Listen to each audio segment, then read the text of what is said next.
Man, I can't help it. I still love this girl, but she like 20 years older than me, and she took a young ghetto black boy and formed a soldier in me. She was a shoulder to me, and surely without her, I wouldn't be the young man that you see, much less an MC. I remember she was there with me when my nephew did his first rap about straight A's on his test, and from that day on, it went from life to a quest. She was there with me when I used to eat wit corn pops and play Lego blocks in a box full of sand, and she held my hand the first time I heard Glock shots pop and the sirens of a late ambulance. And even though she was flaky and always changing the stance, she would wipe the tears from my eyes and tell me bust a freestyle and dance, man. Back in the 90s, life was a trance. I remember a teacher told me if you listened to her, you would never advance, and I said, you don't even know her, homie. You never even gave her a chance. I was 10 years old with a hand-me-down Walkman and a sag in my Compton Unified uniform, Goodwill pants, and a straight out of Compton cassette. Shit, it was love at first glance. And yet I still love this girl.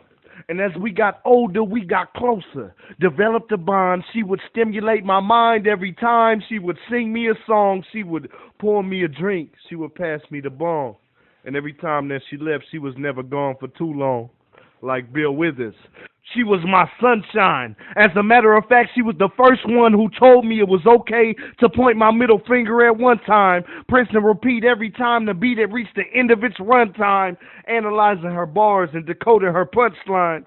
I had her since my cup of noodle and Kool-Aid tropical punch times. Man, she elevated my expectations. Y'all remember YouTube videos used to call her an Illuminati Freemason? I never cared because I knew she had a bad reputation. See, I was infatuated with her.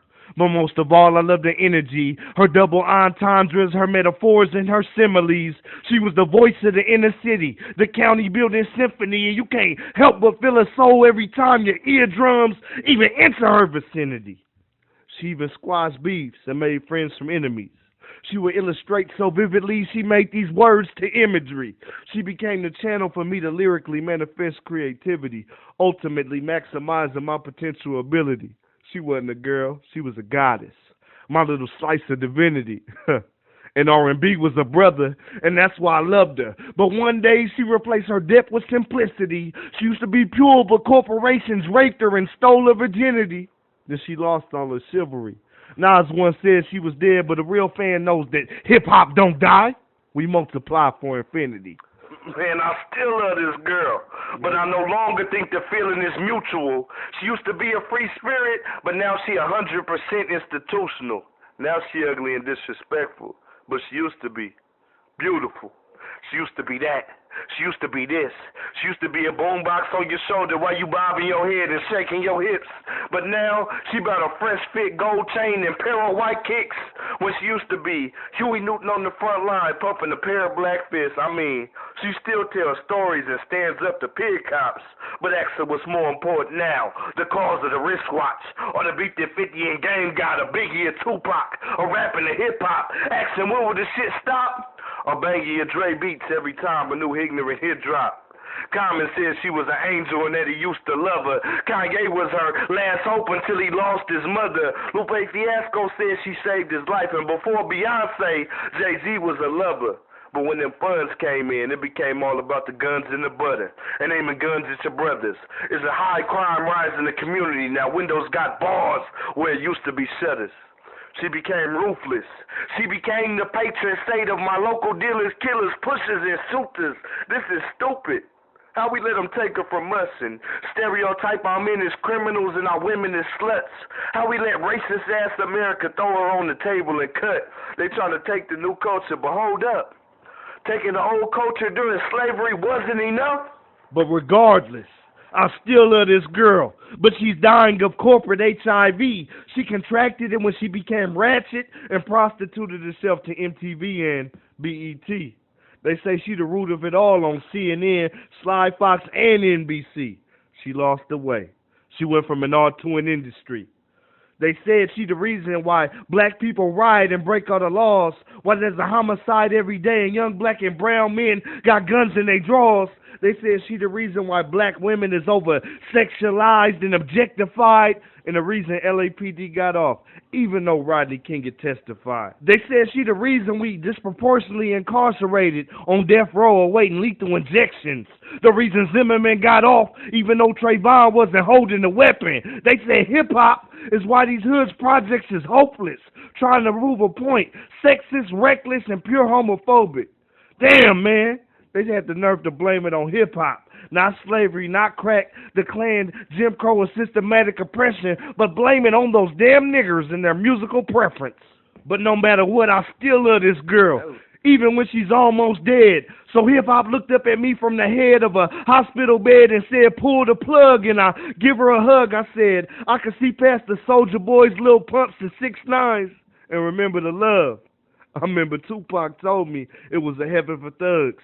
KRS-One always told me to stay away from the drugs. Uncle Snoop and Game taught me all about the Crips and the Bloods. And when NWA said express yourself, I could tell that they said it with love. Eminem had me screaming Slim Shady, cleaning out my closets. Bone Thugs had me up early on the first, waiting on deposits. The Wu-Tang Clan taught me about the cream and making my ends. Even my Canadian brother Drake taught me how to start from the bottom without making new friends. I remember Curtis Blow taught me about the breaks. J. Cole said watch the grass cause it's full of snakes. Ice Cube said check yourself before you wreck yourself. Mos Def said never sell your soul for a record sale. Jay-Z taught me money and power was changing us. Busta Rhymes taught me how to be dangerous. Nas said I could be whatever I wanted to be. Biggie taught me no matter what they say, I could still be me. Nipsey taught me the marathon always continues. Yeezy taught me to make an impact so they could never forget you. And this is more than rap. I'm more than a fan, I'm a pupil. And hip-hop made me what I am. Hip-hop is black love. Hip-hop is the truth. Hip-hop is that burst of confidence when you start to spit in the booth. Hip-hop is attitude. Hip-hop is altitude. Hip-hop is reaching the dreams that you always pursued. Hip-hop is the smooth sound of Lauryn Hill singing about patriarchal misogyny. Hip-hop is speaking up about America and its broken economy. Hip-hop is no food in the fridge and no bread in the bread box. Hip-hop is E40 standing on top of a chariot and shaking his dreadlocks. Hip-hop is the sound of a DJ scratch.